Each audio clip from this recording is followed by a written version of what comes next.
today. And if you're here for how to move email subscribers to texting, you're in the right place. So the reason we're here together is it's difficult to capture and keep people's attention these days. And that I know makes you very frustrated and makes you feel very overworked. Like, how am I going to reach people? And this really bothered James Martin, today's presenter, who is a self-defined servant leader and a serial entrepreneur. And he seriously wanted to help social benefit organizations do their work more effectively with less angst. So he saw how poor email opens and click-throughs were, and he just did what we would all do. He built a human-centered text messaging platform to get you better results. And he called it Rally Corp because it's designed to help you rally people to change the world. So today you're going to learn not only how great the results from text messaging are, way better than you probably imagine, but also how to embark on this adventure yourself. And speaking of adventure, James has a true spirit for it. He's what I would call a professional backpacker and backcountry backpacker, as in have yourself dropped from a helicopter onto a glacier in Alaska with just 3 other people and go have fun. He says he loves heights and he loves cold, and it means we are the polar opposites, but we're totally aligned in wanting to help you create your own adventure with text messaging. So we're going to have plenty of time for questions at the end, but feel free to put them into the chat anytime they occur to you so we don't miss them. Take it away, James. Thank you, Claire, for that fun and kind introduction. Hi, everybody. I'm James. And as Claire said, I love to get dropped off in the backcountry. And we were talking about that, Claire, and I suggested that, you always take a friend that you can outrun in case you do come across a grizzly bear. So that's an important survival technique. But we had a great time. We just got back from Alaska a couple weeks ago. If you could, as Claire mentioned in the chat there, just post where you're connecting from. That's a little bit of a tech check to make sure that you guys are all online.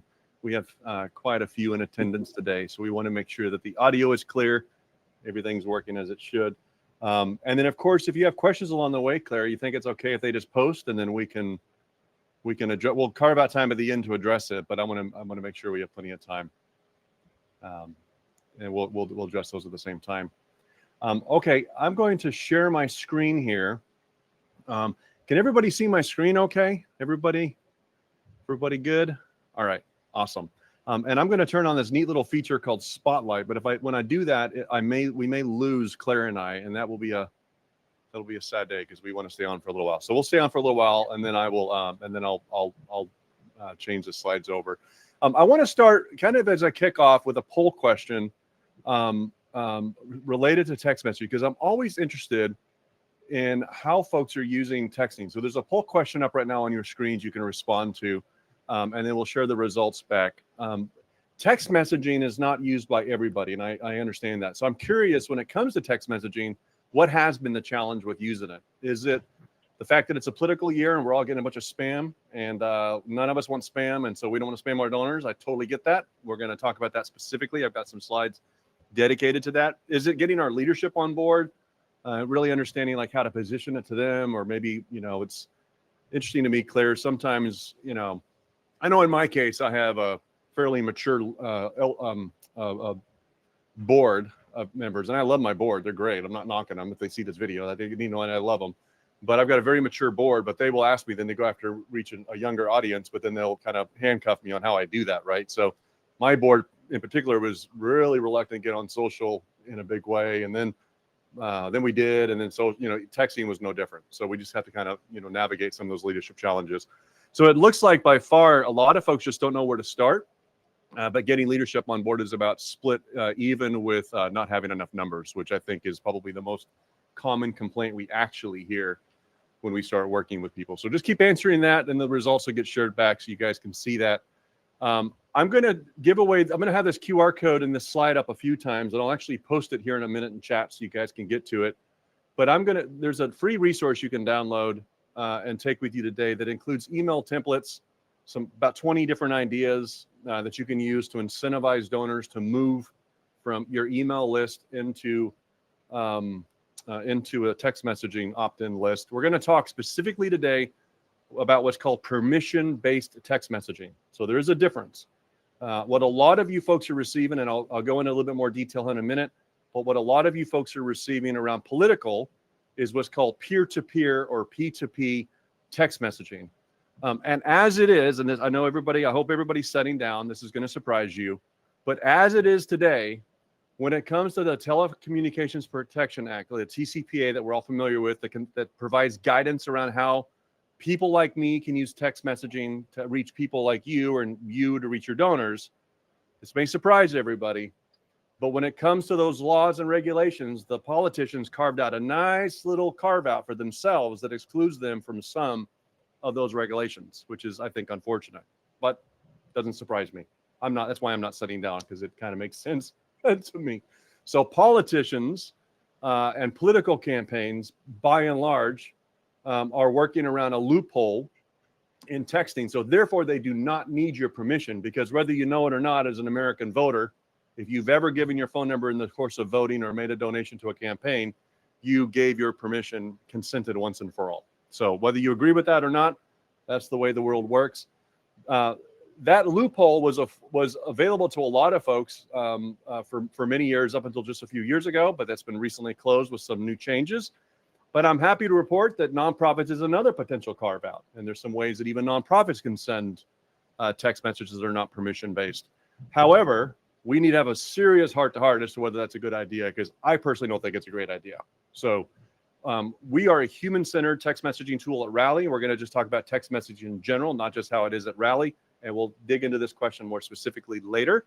But I just want to make it clear up front, when you download this resource, and the conversation we're going to have today is going to talk about getting permission, where a donor says, you know what, my name is James, here's my phone number, will you please text me? That's what we're talking about today. And we're going to give you strategies to grow that kind of permission-based list, because in my opinion, that's really the best list to have and where we spend most of our time. Claire, I know we're going to have more time to talk about this later, but I wanted to kind of head into that up front. Was that helpful, or do you have any questions on that? No, I think that's good. I think a lot of people have trouble explaining to their leadership, whether it's their ED or their board, why they should text, because people say, I hate getting all those texts. Yeah, exactly. And so, what we have to do is give them evidence to show that, first of all, we're going to get more opens and we're going to get more money. But also that we're not going to be yucky. Like when people get texts from us, they're going to be like, oh, goody, I got a text from Claire. Yeah. I have a 25-minute video that I can send anybody who wants it that explains this in really so much detail that it kind of makes you nauseated. And then I have a 5-minute video that kind of takes the important elements and condenses that down. And then I have a one, and truthfully, it's probably more of a 90-second video, but I call it a 1-minute video, a minute, 15 seconds, that goes into just high level what you need to know. And what I have found is either playing that for your board or turning it into a quick little 1-page summary is a good step towards that, and happy to send that to anybody who wants it. Just post in chat and I'll get it to you. But this is the big idea when it comes to text messaging, is text messaging is highly effective. Now, you've seen statistics before that it's 98% open rate. And Claire and I were talking about this before, and we're going to talk about it again in our Q&A, and I hope this helps. But text messages on some phones, not all phones. My newer iPhone isn't this way, but some older iPhones are, up until this recent model year. You had to actually open the text message to clear it. But text messages now on the newer phones can be cleared without being opened. And in fact, so can my emails now on the new iPhone. In fact, that's actually been around for a couple of operating systems on iPhone. So emails on your phone, assuming people are opening your emails on your phone, need not be open to be swiped. So therefore, that's going to affect your open rate. Text messages are now the same way. So we have seen that number come down a little bit because people can swipe messages. And in fact, there'll be a release coming soon on all your phones, which I know you'll be happy about, where you can begin moving text messages into spam, or saying, hey, I only want to see text messages from contacts or known senders, what's called verified senders, which is why when we're texting, we need to go through the trouble, the added work, which we take care of for our clients, and you can Google it and figure it out. But we take care of actually getting you verified and registered and your phone number to show your caller ID so your people know who you are. So you show up in the not the promotions folder, but the actual like live text messaging folder. So even with all the changes in technology and all the things, I think we all can come to terms with the fact that text messages are going to definitely get seen more than emails, because emails by their very nature are easily to ignore. Text messages are more urgent and more immediate. Anybody that wants to kind of argue that point, I always suggest, well, okay, let's just text 1,000 donors and see what happens. And they're the first to kind of resist, like, oh no, that's crazy. We don't want to do that, because they know it's true. They know it's urgent and it's immediate and people are going to see it. So what that means down the road for you is the more people that see your message have an opportunity to respond to it. The tracking that we care about, and that I think you should care about, is in fact what we call clicks or click-through. Now, basically that's how many people not only open your text message, but act on it. Do they click a link? I like clicks because clicks tells me how many people I got to my website, which is the important kind of next step for me. My donation forms, I don't know about you, but my donation forms for individual contributions are on my website. Even my legacy, the thing about the legacy giving options and the will donations and the bigger capital campaigns we've run in the past, even those have a landing page or a web page that talks about it. And my emails and my text messages and anything that I do are meant to get people to that page to kind of get them educated as to what we're doing, either the opportunity to donate and how to donate, but also the impact that their donations are making, right? So getting someone to click on a text message for this conversation is what we're going to focus on. And that's a true testament, I think, as to the health of your list and whether people even want it or not. Now, some people talk about reply rates, and we can certainly talk about the high reply rate with text messages.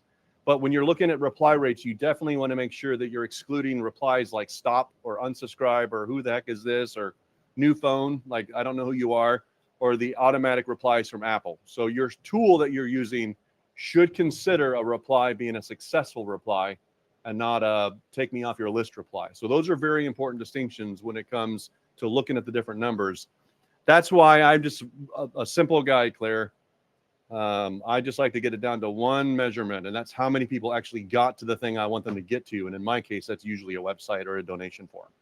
Okay. What is the easy way for people to do that measurement themselves? Yeah, great question. So the simplest way to do that yourself is to use some type of a link shortening service or some kind of a link tracking service. And there's a ton of them out there.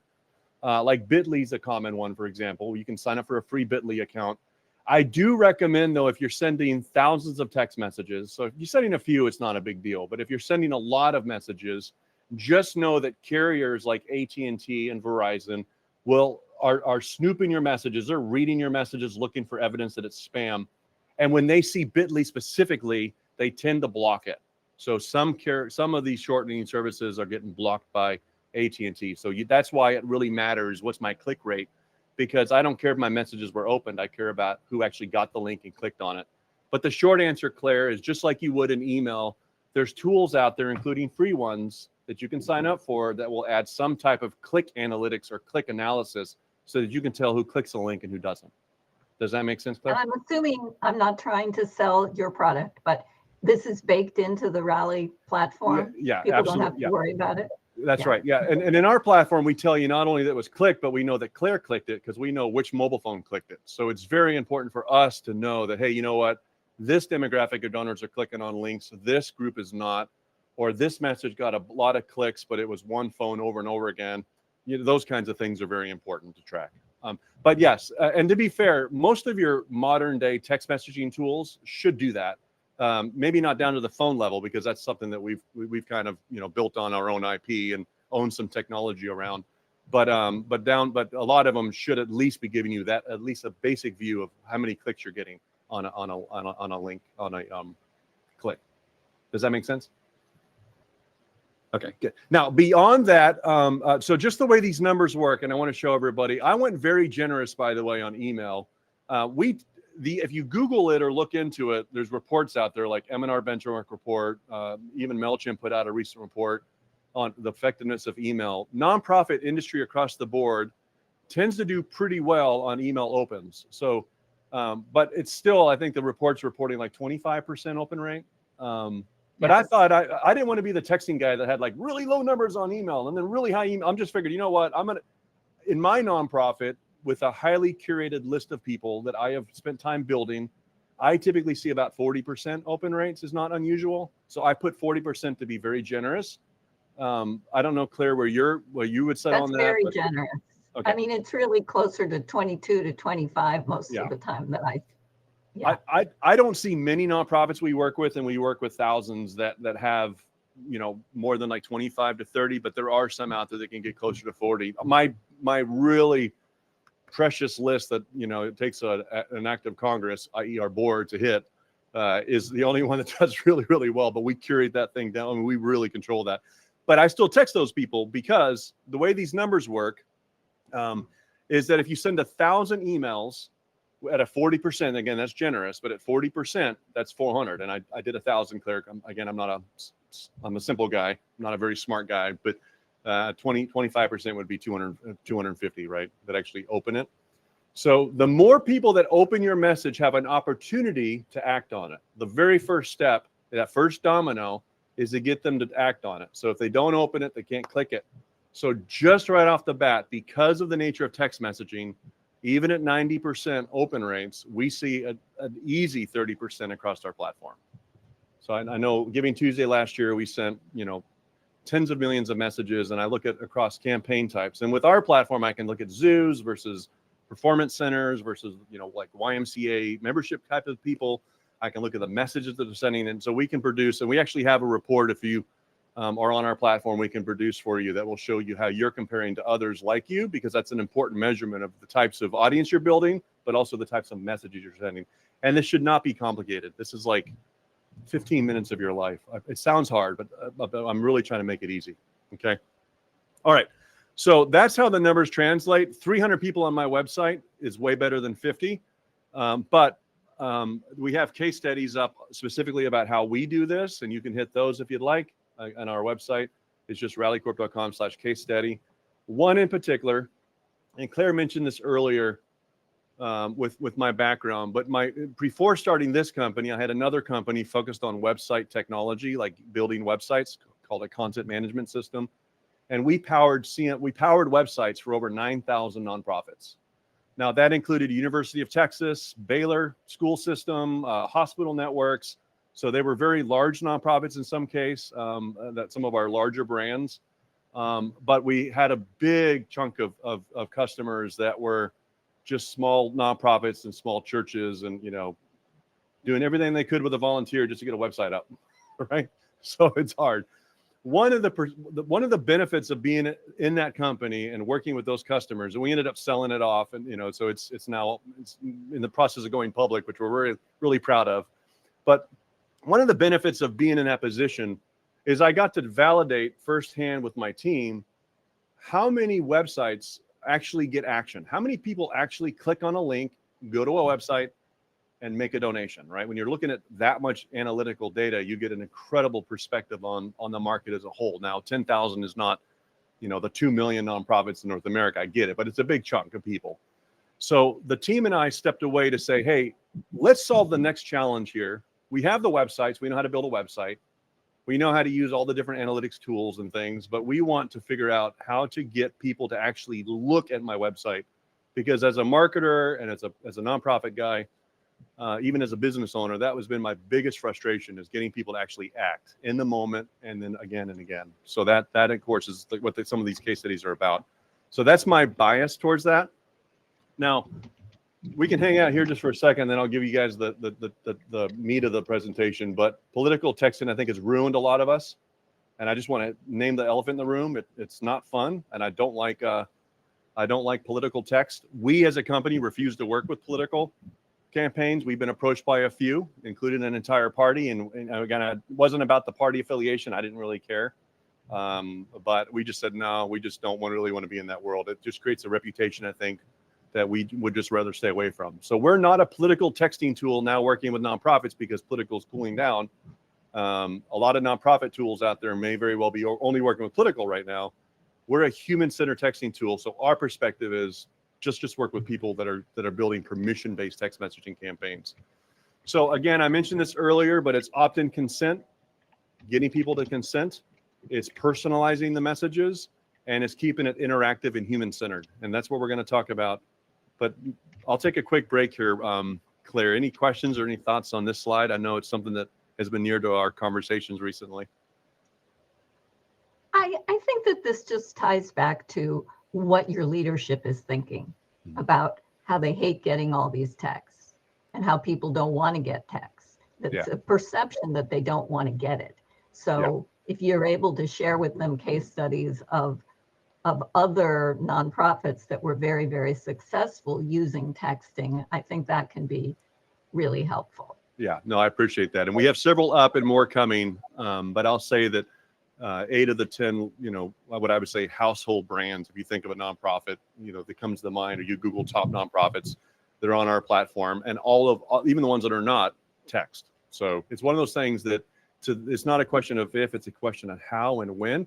And then what are we doing in our other channels, Instagrams, like social media, like Instagram, X, that type of thing, or email, to get multi-channel, multi-touch. How do I move people from social media to email, and from email to text messaging, or from social media to text messaging, from text messaging to email?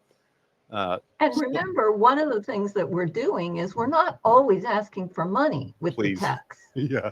We're sometimes saying we want you to, save the date for this event. We want, or we know the tickets are going to sell out quickly. People have a fear of missing out. Like if you give us your phone number, we will text you so you're among the first to know. Yeah. There's a lot of stuff that's interesting you can give, just like all of fundraising. Yeah. If you think about ways that you can delight people, if you can send them something that's fun, if you can send them a link to a how-to, if you're a senior services organization and you've got a list of how to keep seniors safe at home, or how to potty train your kid, or like lots of helpful stuff, they're going to be like, oh, they always send me something good. And then you send them 3 of those. And then the 4th one is maybe an ask.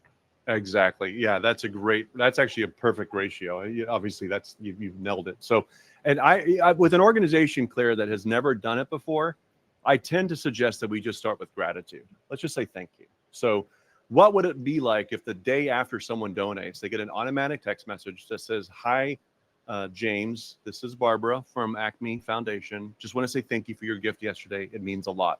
Here's a link to the impact report from our last campaign, or here's our thermometer for this campaign, or whatever, you decide.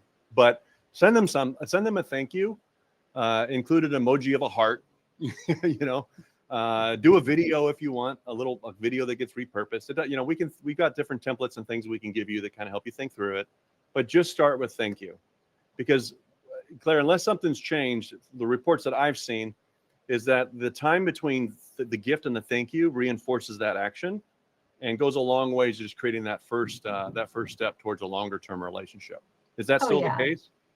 Absolutely. And it's one of the number one reasons that people stop giving is they say they were never thanked. Yeah. And I always feel like a lot of times maybe the nonprofit thinks they thanked them, but they basically sent an automated receipt. It didn't look like a thank you to the person, or even they sent a thank you letter, but we have a tendency to be very braggadocious in our thank you letters, where we're still going on about how the need is so great and there's so many people that need your help and thank you, but like it looks like a fundraising letter, so people throw it away. Exactly. So what's great about text is it's very short, it's to the point. It can be like you would say to your kid, like, thank you, honey. That's like exactly what I wanted. Yeah. Thank you. Just really, and if you're small and you have the ability to just make a little video on your iPhone or whatever, and just say, James, got your gift today. Wanted to let you know. Very excited. Thank you so much for your support. Good to see you. That's it. Like, that'll really make you stand out. And then depending on the donation tool you're using, if you're using like a CRM like Virtuous, or even HubSpot or Salesforce, or if you're using a donation platform like Classy or Fundraise Up, or even Kindful, then we can automate that so that it's automatic. So the minute they make a donation, it triggers a text message, and we can delay it by a day or 5 hours or something, so it feels more like a human was involved. And we can also, in our case, again, I'm just talking about text messaging in general, but setting up the automation is the key, because then you don't have to think about it. It just happens, and that's great. But with any automation, you definitely want to set some reminders on your calendar to go back and go through the process. I tell my team all the time, they can make a donation at any time for any of our customers, and just go through the process and see what it's like. And then randomly, we just go do a few to kind of see, $20, $25. It's not a lot, but it's just enough to experience that process and just go through the automation, because a lot of times we have a tendency to set it and forget it. Some of our other customers are like, we don't want to do that. The leadership team wants it to be more personal. We'll do it at the end of the month. We'll thank everybody for the month. And we actually have a pretty cool a couple of customers that are using it to thank everybody or wish everybody happy birthday for the month too. So they'll send out the thank you for the month, and then they'll send out the happy birthday for the month. So again, you can get pretty creative. All you need is a spreadsheet with a date on it, and then you just load it up and hit send, and that's it. So those are just some ideas. We can kick that around. Now, we are talking permission-based texting, so I want to get back on topic here. I know I kind of got off a little rabbit trail and on my soapbox about political. I'm sorry. I just have opinions about that and frustrations on how they've really, I think, ruined at least my phone. I have to, anyway. So what we're looking at is how do we make it simple for people to sign up without adding a lot of work to my team, because my nonprofit's pretty small. Like we only have like a full-time director and a part-time communications person and some volunteers, of course, that run it. But we don't have a huge staff of people. So I have to figure out, like, how am I going to repurpose what they're already doing? So in our case, we're already sending emails with newsletter links to our website. We're already posting on social media. I already have people, I hope, coming to my website. So how do I get them on my website just to make quick action? You can hit demo.charity website, kind of see how this works on our case, and I can kind of point you some other tools that might do this. But what's neat about this particular case is if you're on your iPhone, then it's just a one button opt-in. So if you pull it up on your phone, then you'll see that there's just a button. You press it, then you're in. So one button opt-in on your phone makes it a lot easier. So in my case, I really like it that more people are hitting my website more and more every year from their phone, because it turns out they're actually opening their emails on their phone as well. So if I can get them to my website from their phone, then it's a one-click opt-in. Now they're in. Now, when they opt in, they get a thank you text message, and in my case, a quick little video that says, hey there, thanks for joining our alerts. You'll be the first to know. And then we offer, and again, we have ideas in the download you can download here in a minute if you didn't get a chance to download it a second ago. But we offer a couple of things. We do like with some of our customers, we'll work with like facility closures or event changes or venue, parking suggestions. The event's tomorrow. Don't forget to bring your umbrella. Looks like it's going to rain, kind of thing. Right down to hey, remember this time last year when you made that last gift? Would you consider doing it again? Here's what we've done in the last year, and we find a significant turnover or reactivation of past donors. Okay, but we've done that. Can we walk this back? Yeah, of course. Because you talk really fast. I do. I know you know this stuff. You know this stuff backwards and forwards. But yeah, we do have this question, this basic question, which is how do you persuade your email list people to give permission? How do you get these valuable phone numbers? Yeah, I love it. I'm gonna do you a solid here. I'm gonna post now a little ahead of time, so I'll do it quicker. This resource right here on your screen gives you 20 ideas that our team has found that is incentivized people through an email to jump over to text messaging. Okay, so when you send out an email, these are some ideas of things that you can say. And then we give you, I think, 3 or 4, I don't recall. I think it's 3 email templates that you can just plug and play where you insert that idea in there. Okay, and then you can unpack it, kind of tailor it to your use. But the idea is to kind of brainstorm with your team. What are some reasons why I would give my phone? So here's an example, Claire, and you'd appreciate this. My teenage daughter and I just went to a concert in San Diego this last weekend with Def Leppard and The Journey. You remember them? So I love Def Leppard. It's back in my 80s and early 90s and my early years. But and unfortunately, my daughter's getting into Journey, and even the Steve Miller Band opened, so we had a great time. What was cool about that registration experience is when I registered, I got a reminder the day before with a link back to my digital tickets. Okay. Now, was I giving them permission to solicit me? No. I hope they don't just start soliciting me over text messaging per se. I mean, obviously, I don't mind if they alert me to other bands that I care about in the area because I want to be the first to get access, right? But what was really nice about that, it was a very simple text message that made my experience better. And then it got me not only the links to the event, but it also reminded me of the parking situation and that I could purchase parking ahead of time. So I guess maybe it was a solicitation because I took the opportunity to upgrade my parking, right? So you can get creative with around an event, like, hey, you registered for this event. Here's what you need. That's an example of a very simple idea that just incentivizes people to give you your phone number. Does that help, Claire? Those were all good tips, but I'm still wanting to know like the real, I have their email, how do I get their phone number? Yeah, exactly. So let's so download that resource. There's 20 ideas of things that you can do, like alert notifications behind the scenes. We have a text messaging group at our leaders, another nonprofit I'm part of that's a leadership development group where leaders in our servant leadership program can opt into monthly encouragements, or they can set their cadence to Monday motivational messages. They can choose the cadence of their messages. But because they're enrolled in our leadership program, they want to receive content on the regular. We were sending those emails anyway. We're just now shortening the message and putting it in a little text message and just making that automated process, text messaging plus email, just stripping out content. We've seen folks drop messages of gratitude. And again, if you don't know where to start, just start with this one idea.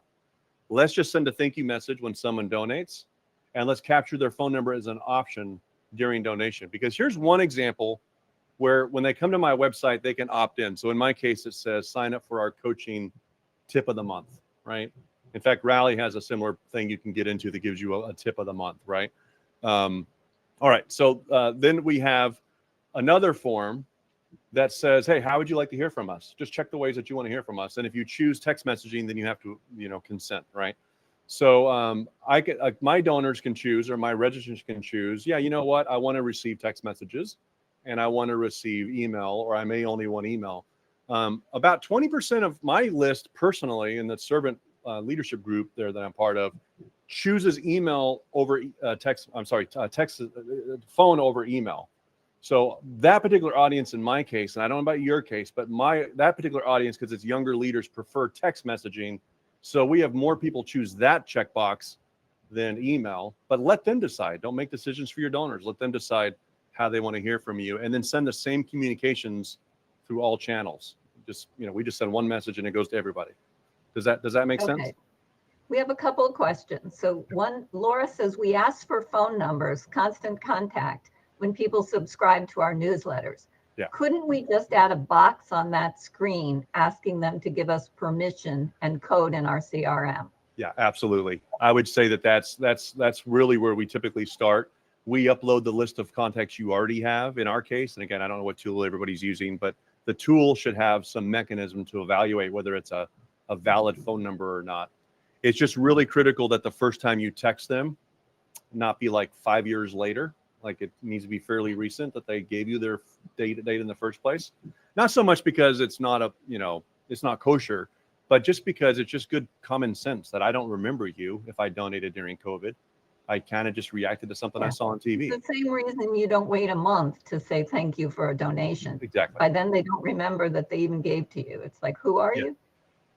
Correct. Marge wants to know, so she says, what if a donor's given a phone number in response to a direct mailing? So we have a phone number, but we didn't ask for permission to text.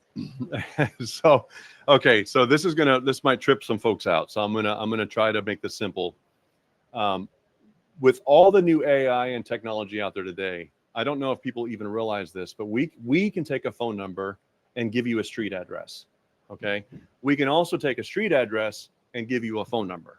All right. So all of that data is available, whether you like it or not. When you signed up for the local drugstore, rewards program or 10 cents off your Chevron gas, you're giving away your information, which is resold to databases where companies like us can buy it and use it for marketing purposes. Okay.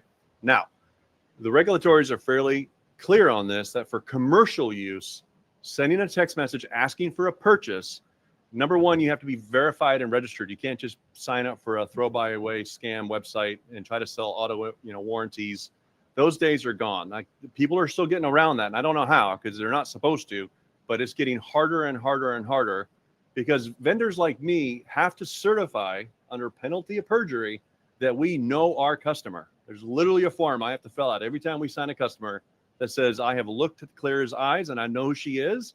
She's held up her driver's license and I verified her, or I've downloaded her 990 and I know she's a legitimate organization and the URL website matches. So there's a process that we go through automatically to know who our customers are. I can't speak for every platform.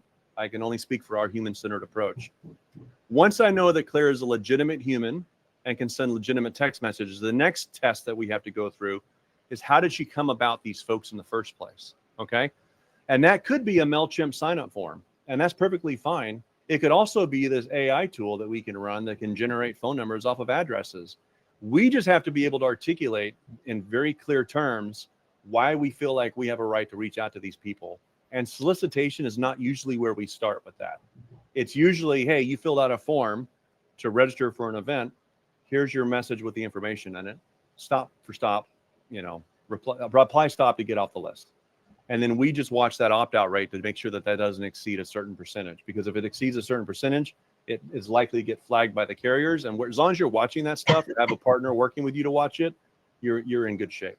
And that was a lot of information, Claire, and I do talk fast. So, but what you're basically saying, James, is that if they gave you their phone number, yeah, you can text them. We have it. We call it the red face test. If somebody made a donation in the last, say, 6 months and they gave you their phone number, start with thank you and tell them how they can get off the list. Just start with that. Okay. And then work to make that 30 days, not six months. And we also have a question that I don't understand, but I'm sure you do. RCS will be coming to the next iOS update. Yep. How will this change your platform's features and pricing? Yeah, I love it. So pricing is to be determined, but I don't think it'll be a big impact on pricing. So that's the good news. What is RCS? Yeah, RCS, I love it. So RCS basically makes dumb text messages, because remember, SMS has been around since the 90s, right? In fact, I have a funny commercial I put together for our product that says, hey, the 90s called, they want their text messaging back along with their floppy disks and dial-up internet, right? Think about it. On my phone, back here, I have these pagers. I collect these little, technology things. But remember these pagers? In fact, this is the one that I had here. This is back further in my story, Claire. But years ago, I was a paramedic, and when I was a paramedic, I had a pager like this because I was always on call. And then I was assigned to the sheriff's office, and I had a little pager like this one, right? And actually, I think this one came first, and then that one came second. But so this technology has been around for quite a while. What's interesting about RCS is it basically, if you guys ever notice, like on iPhone, you can always tell when you have an Android user in your group because their messages are green and not blue. And then when they like a message or love a message, it sends a text message. So-and-so loved this message instead of like that little thumbs up or heart on the message. So some of that capability is because iPhone has owned that little messaging service, and it's advanced. It's more advanced than what's called SMS or simple messaging service, right? So RCS opens that up for all of us, whether you're on iPhone or Android, to share some of those rich services. So I can begin to understand, Claire, and now communicate to you who's opening your messages. When do they last open it? What is the read rate? Are they typing to reply? Those are things that we can start to understand, and then sending stickers and emojis, and those things are a lot more fun. So how it's changing our platform is we're obviously upgrading to that level. Not every phone will support it. Not every carrier network will support it. So some of your phones it's only available on the iPhone in like November. So only the iPhones will have, that upgrade if you have a newer iPhone. So that's a long answer to a simple question. It's a new way of sending text messages that are more rich and immersive, and our platform will obviously support that. Okay. Yeah. Text messaging is not going away, frankly. But I'm appalled at how many texting tools are one-way blast. There's big names out there of text messaging tools, and one of them was named, you guys, I'll just name it, MailChimp. You can send a text message for MailChimp, but you can only reply to the text message for so many days, and then it expires and there's no replies. So if you're texting through MailChimp, for example, that's great. You're getting a one way, but no one can reply. And unless they've changed that in the last couple of weeks, I'm also a MailChimp customer and kind of play around with these tools. And I was shocked at some of the limitations they put. So let alone trying to get more fancy with the delivery, just make sure people can reply to your text messages. Does that make sense? That makes sense. Okay, I'll move on here. But keep these questions coming. I'll get in real quick. When it comes to building an email list or a text messaging list from your email, we obviously want to do some level of evaluation and segmentation. Again, people get sideways on this. I don't spend a lot of time on it personally. What I do, if you were to, if we were to work together, Claire, is I just say, hey, let's get your more recent donors and let's send them thank you. Like that's enough of a segmentation. Would you agree, or would you want to make it more complicated than that? That sounds, let me ask you this way. I think that's the simplest way. Do you have another simple way to do that? This is what, just to test out the Yeah, just if I said let's upload 1,000 people and try to text them, I would suggest that we start with at least the thank you messages to the more recent donors. Yeah, I don't know. I think it would depend. Like I said, I don't like to just send a thank you out of nowhere when they haven't just done anything. It needs But to be fairly recent. Yeah, it needs to be fairly recent. If it's the end of a fiscal year or a calendar year, maybe, but, or, I like to just get very creative, like find a holiday to wish them well, or, we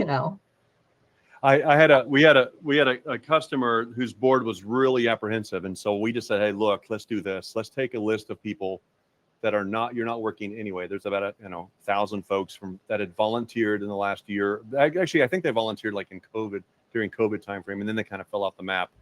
I said, let's just send those people a message and say, hey, would you be open to a quick conversation, or would you be open to revisiting volunteering with us? And we agreed if we could just get 1-2% of those volunteers back, since they weren't going to message them anyway, that was a success. Just start really, really small. So that's an example of evaluating kind of like, what's our plan? Let's just take an old list of volunteers that we're not going to work with anyway. They're basically just sitting there rotting. Let's go back to them and let's send them a survey. Let's invite them to a conversation. Let's send them a thing. Let's not ask for money. Let's just try to rewarm them up a bit. So it's that simple with step one. Okay. Then we want to educate and incentivize opt-in. And that's where this checklist is going to help you guys. Is we're going to give you 20 ideas and some templates. But if you're on the Rally platform, feel free to book an open office hour with us. We can talk more specifically about your use case. But if you're not on the Rally platform, then just feel free to email me at James@Rally Corp, and I'll brainstorm some ideas with you. I'm happy to help. You don't have to be a customer. But let's just think about ways to incentivize, because it helps us help you. Like, obviously, as the vendor, we want all your people to getting text messages from us, not just a few. So this is where we're in alignment as the partner. We want to make sure that you have more people than not. So we're more than happy to help you come up with ways to educate and incentivize people. Some simple, and I do have some examples, Claire, but I just also want to add that never forget, it's not a one and done. It's really about doing it, learning, and then doing it again. Just continue that rhythm. What I mean by that is, in our case, when we sent the text message to the old volunteers, we realized, oh, well, that was kind of worked, but kind of didn't. So here's some ways we can improve it. And then we just tried it again with another list. Because we held back some names for more recently. We went through the old ones first and then did more of the recent ones later, and then began to get some traction. Okay. And I would just like to echo, like, take James at his word. Like, in my experience with James, he is way more of a helpful person than he is a salesman. Yeah, I'm a terrible salesman. I don't know how he does it. I think that, I'm sure his family would say, Claire, be quiet. Because he's like, he'll talk to you and, really explain this to you. So you pretty much, you get him. Yeah, you do. Yeah, like, we're a small team. There's only 9 of us in the whole company. Well, there's, I guess, counting all the part-timers now, there's 12 of us. But we're a small team. We're very intimate, and we live and breathe this stuff. So it's in the conversations with people that help us do this. So, okay. So analyze the existing email list to identify subscribers most likely to opt in. It's going to be people who know, like, and trust you, and it's going to be people who haven't forgot about you, right? So in the scenario of old volunteers, that was kind of a throwaway example of like, hey, we're not going to do anything anyway. The leadership board was like, yeah, that's fine. Let's do that. In other examples, I can just convince my board, in my case, hey, let's just send thank you messages starting today. Anybody that donates from now on will get a thank you message with a quick video and a link to our impact report. That's it. And that's enough of a segmentation. We're not hitting old people. We're just getting new people. It wasn't long, Claire, before my board said, okay, this is so successful. Let's go ahead and hit. What would it take legally to hit everybody? Because we want to get everybody to our website, not just the 10 that donated this weekend, right? So that's when we started really thinking about, okay, what are different ways to warm people up? Thank you. Hey, a year ago, we call it the Wayback Machine or the thank you time machine. It's another little template we have.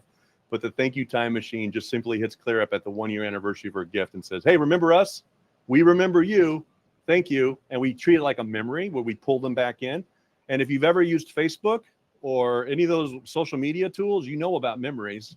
Google Photos, they pull you back in. It's like that line from The Godfather. Just when I thought it was out, they pull me back in. They do it through telling you your story and getting you to click on your story and come back into the platform, right? So they're constantly serving up memories. So memories is a great way to do that. And that's around gratitude and remember what we've done and what we've done because of you. And so thank you. Does that make sense? Makes total sense. And I mean, it's good tips for every kind of fundraising.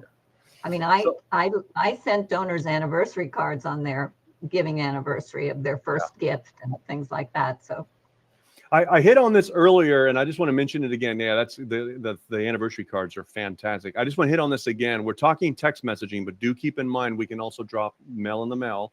So if you have someone's phone number, we could potentially even drop them a thank you card or a greeting card or something like what Claire just mentioned. Okay, so basically there's just a button in our platform that turns a phone number into an email address. Okay, or into and into a street address. So there's a couple of different ways to get to this data. And then we can talk more about, some of those ideas if you guys have questions on it. So once we get the, let me get back over here to, I'm going to enable Spotlight there. Okay. So once we get back to the text messaging, why would they get in, right? What impact can you share? And then how do you personalize it? These are some just different ideas. And again, all this is covered in the download. Now, I said there's 20 ideas. I just threw a few on the screen just for the benefit of the recording so you guys can see it. But here's just some of the ideas: exclusive updates, offers, a contest. But again, there's a lot here. Just start with thank you. I think thank you is probably where I would start. That seems to be the most popular. In that resource, which the QR code is there again, and it's still up on the screen. I think you guys can click on it. There is some email templates that you can send that will warm folks up to the notion of why they're getting why they would want to move over. You could change these up, but it's just a basic thing to say here's an example of why we would do it. Now, this particular template, I'll say, is really meant to hit it's really meant to hit an email list, a complete email list. Like, let's just say you grab 1,000 volunteers from the database, your CRM, and you export them into a spreadsheet, or you use one of our integrations, but you push them into Rally and you trigger a text message. So you just say, I'm going to send a text message to 1,000 people, and they're all volunteers. The idea that I came up with is I'm going to remind volunteers that if they sign up for our text alerts, they can be reminded of when their next service date is, right? So, for example, my daughter's in the is a teenager. She's in the cadet program for the Civil Air Patrol. And so there's volunteer opportunities there. And when we volunteer with the Civil Air Patrol for like the air show here, either in San Diego or up north, we're simply just reminding parents and their cadets when that show is and what their assignment or what their post is. Okay. So it's a very simple little text message that goes out. Turns out most people are not wanting to dig around their email on the day of the event as they're driving up to the air show. Okay. So just, again, different ways to do that. And then last but not least, we have launch and, some launch and optimize. So just coming up with the cadence of when you send messages and all that, that's mentioned out in the resource. I'll just say here as a tip, if you send a text message, you might as well send a video or a quick little GIF. It's like a little, what do you say, GIF or GIF? a little image, some movement. And the key is to make it very personal, okay, and more relevant. I just want to make sure if you can post in chat any other questions you have. It looks like Claire might have had a technical issue and kind of dropped off her video. So Claire, if you can hear me, are you still there? And if not, I'm hoping maybe you're refreshing your browser and that brings you back. She has some, make sure technology is working. But if you could post in the chat if you have any questions, I'll just keep going here. But if you can post in the chat, make sure everybody can hear me okay, and then we will just go into more of our Q&A time. We're coming up on the end of our hour.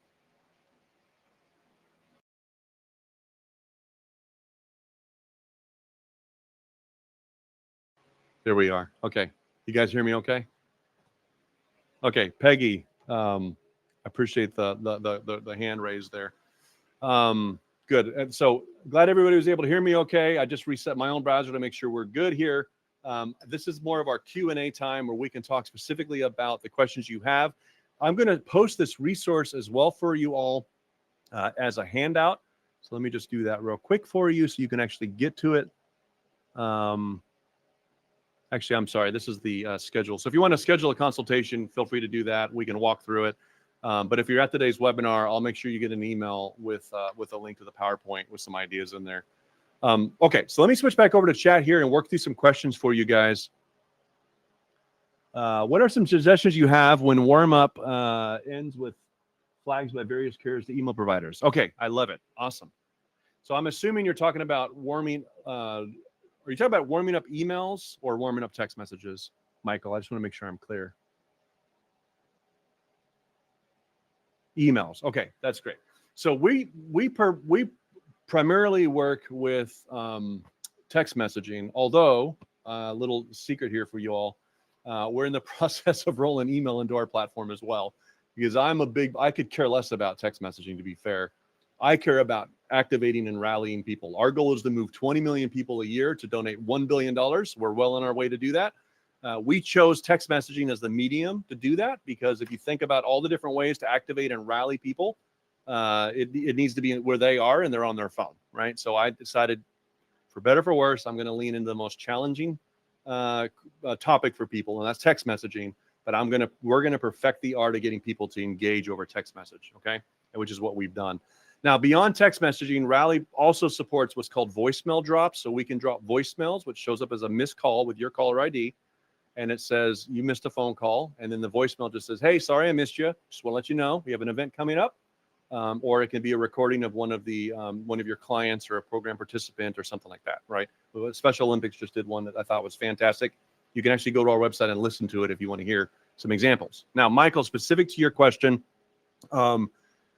with your question, Michael, on warming up emails, I'll tell you from my experience, what I've done is I send smaller batch emails and just kind of get the domain warmed up initially. I don't just go, those that are not aware of this, if you just go register a domain like rallycorp.com and start slamming emails, most carriers will tag you as spam.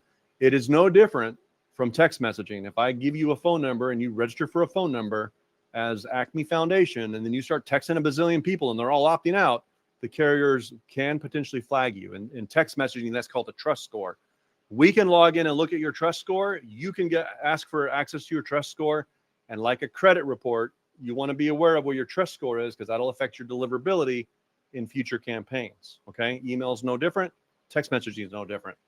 Michael, the way I do that with email is how I do it with text messages. I start with a smaller list. I only send relevant things. And I make sure that list I started with, as fast as possible, if not day one, within like 90 days, my goal is to make sure that that's a permission-based opt-in list, okay? Which is why I like to start with email and move people from email into text messaging. We also have a playbook that moves people from Instagram and social media, like Facebook, into text messaging. So it's not the only way, but it is a way, okay? If you guys want our playbook, by the way, I'm happy to give it to you as a bonus for hanging out with me today. Let me just get that pulled up here, Greg. Okay, so I'm going to do this right here for you guys. Let me just post a link. You guys can have this. This is a freebie. I'll post it in chat. Basically, it's everything you need to win on mobile, and including social media graphics, Instagram graphics, everything you need just to start thinking about, hey, I'm already posting on Instagram. I'm already sending emails. How do I move people from Instagram into email or from okay, just make sure Claire wasn't trying to reach me. How do I move people from email into text messaging or from Instagram into text messaging, and then warming up that list? So I prefer to start with email or with around gratitude or text messaging around gratitude rather, and then email. I just create a program like coaching, the monthly coaching thing. Again, we were already creating this content. We just decided to create 12 text messages, one for every month. That was just the topic of the month. And it was just basically initially reminding people to log into their email and check their email for this week's topic. But then eventually I got more savvy with it and started sending people a link out to the website, the same page I was emailing them that just had the video and the tip of the month. Okay. So I hope that's helpful. Yes, I can send, Rhonda, if you had questions around pricing, I can send that.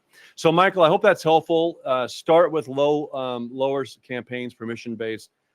If you upload, I don't care who you are, but if you upload 10,000 emails and start slamming people and everybody's opting out, that's going to affect or marking you as spam, that's going to affect your deliverability, right? That's no different with text messaging and with email, okay? Okay, AI and filter for Bitly. Do you have a Rebel source you can? Yes. Okay, good. So there's a website called Rebrandly, and I can post a link here if you need it. There's Google has one, Bitly has one, where you can purchase a domain. I use Short. Personally, I use one called Short.io, I think is what it's called. It's cheaper, and I kind of liked it.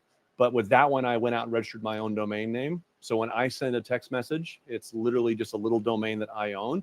Because I'm the only one using it, not the spammers, I can control the reputation of that particular link, okay? And I can control some things about it. So you can go out to some of these services. I think Bitly even allows you to do this, and you create a custom domain. You're no longer in their free plan because now you have bring your own domain, but you just register your own domain. They'll walk you through it. Of course, if you're on the Rally platform, we do it for you.